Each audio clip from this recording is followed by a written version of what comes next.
Tenaga ahli utama Kantor Staf Presiden, KSP, Ali Mochtar Ngabalin angkat bicara tentang kritik sejumlah pihak terhadap Presiden Jokowi yang dinilai terlalu ikut campur persiapan pemilu 2024. Menurut Ngabalin, Jokowi bukan seorang ketua umum partai politik yang bisa menentukan pencalonan presiden dan wakil presiden.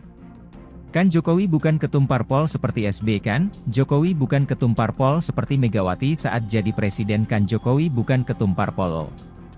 Jokowi tak punya kewenangan untuk menentukan siapa jadi calon presiden, capres, dari parpol, ujar Ngabalin Senin, 8 Mei 2023. Ngabalin menuturkan, apabila ada parpol yang meminta pandangan dan mengomunikasikan mengenai politik dengan Jokowi menurutnya tidak salah. Selain itu, jika para ketum parpol bertemu di istana menurutnya bukan merupakan kesalahan. Ngabalin menilai, istana merupakan tempat untuk membicarakan beragam persoalan bangsa, termasuk persoalan politik. Istana itu kan tempat untuk membicarakan seluruh persoalan kepentingan bangsa dan negara. Orang berantem di lapangan aja bicaranya di istana, ungkap Ngabalin. Sementara itu, organisasi relawan pendukung Presiden Jokowi yang tergabung dalam Panitia Musyawarah Rakyat, Musra, menilai tak ada yang salah jika kepala negara ikut terlibat dalam dinamika politik jelang Pilpres 2024. Penanggung jawab Musra Budi Aris Setiadi berpandangan, sikap Jokowi yang ikut campur itu wajar demi memastikan keberlanjutan pembangunan yang sudah dikerjakan selama masa pemerintahannya.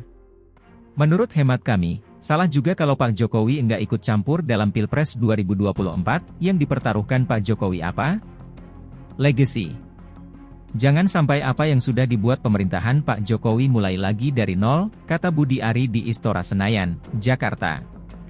Budi Ari menilai, kritik yang diberikan Jusuf Kalla dalam kapasitas sebagai seorang negarawan. Tetapi, ia menganggap Jokowi tetap berhak untuk ikut terlibat dalam dinamika politik jelang Pilpres 2024. Sebab, menurut Wakil Menteri Desa, Pembangunan Daerah Tertinggal, dan Transmigrasi itu, Jokowi bukan hanya seorang presiden, tetapi juga politikus.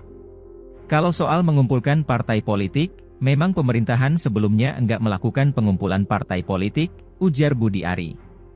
Sebelumnya Presiden Joko Widodo menemui 6 ketua umum partai politik koalisi pemerintah minus Partai Nasdem di Istana Negara, Jakarta, Selasa, 2 Mei 2023. Sejumlah pihak menuding adanya indikasi Presiden Jokowi tidak netral bahkan terlalu mencampuri urusan politik praktis pemilu 2024. Seperti Wakil Presiden ke-10 dan ke-12 Jusuf Kalla juga mengingatkan Presiden Jokowi agar tidak terlalu banyak mencampuri urusan politik Pilpres 2024. Hal ini disampaikan usai bertemu Ketua Umum Partai Kebangkitan Bangsa, PKB, di kediamannya di daerah Brawijaya, Kebayoran Baru, Jakarta Selatan, Sabtu, 6 Mei 2023. Menurut dia, Jokowi harus meniru sikap pendahulunya, yakni Presiden ke-5 RI Megawati Soekarno Putri dan Presiden ke-6 RI Susilo Bambang Yudhoyono, SBY, menjelang masa akhir jabatannya. Presiden itu seharusnya seperti Ibu Mega dulu SBY, begitu akan berakhir, maka tidak terlalu jauh melibatkan diri dalam suka atau tidak suka dalam perpolitikan, supaya lebih demokratis lah. Supaya lebih demokratis lah, sebut Kalla.